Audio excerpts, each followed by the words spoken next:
સુરતમાં all India United trade સેન્ટરની દેશવ્યાપી હડતાલ વિવિધ પડતર માંગણીઓને લઈને કલેક્ટર કચેરીએ દેખાવો યોજાયો અને દેશના 600 કરતા વધુ જિલ્લામાં સંગઠનનું વિરોધ પ્રદર્શન ચાલી રહ્યું છે। નવા લેબર કોડ, કામદાર વિરોધી નીતિ અને વેતન વધારાની માંગ સાથે સુવિધાઓ સહિત વિવિધ પડતર માંગણીઓને લઈને સૂત્રોચ્ચાર પણ કરવામાં આવ્યા।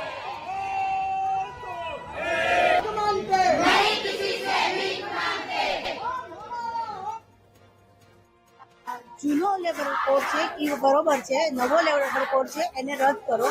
એના કારણે બેંક લેડીઝોને રાત્રે પર બી શિફ્ટ ડ્યુટી આવી શકે એમ છે। બીજું, તમારે ટેમ્પરરી પર બી કોન્ટ્રાક્ટ પ્રથા હોય છે, જે કોન્ટ્રાક્ટ પ્રથામાં તમને 3 વર્ષ 4 વર્ષ રાખે છે, જે પરમેનન્ટ નથી તમને રાખતા હોતા। એ તમારી માટે બહુ ખરાબ છે વસ્તુ। બેન્કિંગ ઇન્ડસ્ટ્રીઝમાં તો તમારે પરમેનન્ટ હોય તો તમે વધારે એકબીજાને ટ્રસ્ટ કરી શકો છો। અને જે નવા લોઝ પ્રમાણે તમારે 100 નું યુનિયન હોઈ શકે, 100 હોય તો યુનિયન જૂના પ્રમાણે આપણે થતા હતા, હવે 300 નું કર્યું છે કે નાની બધા યુનિયનો તો રદ જ થઈ જશે લગભગ। પાછી અમે હડતાળ પાડીશું। અમે અહીં જે 4 નવા લેબર કોડ આવ્યા છે એના અગેન્સ્ટ માટે પ્રોટેસ્ટ કરવા માટે અહીં ભેગા થયા છીએ।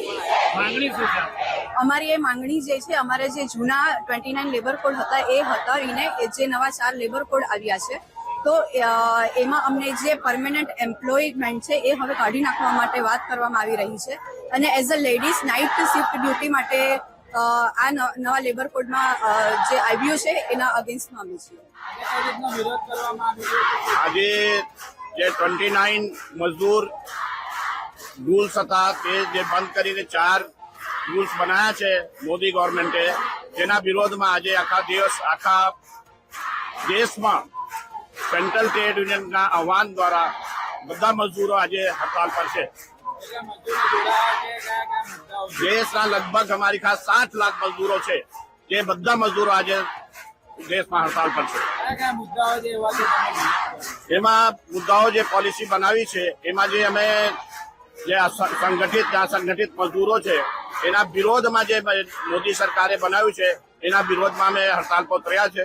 અને એમાં ઘણા બધા મુદ્દાઓ છે, ફિક્સ પે છે, એફ પે કમિશન છે, જે આજે વિદ્યુત વિભાગના બી આજે સુરતના વિદ્યુત વિભાગ બી 45,000 એમ્પ્લોયીઓ આજે હડતાલ પર છે।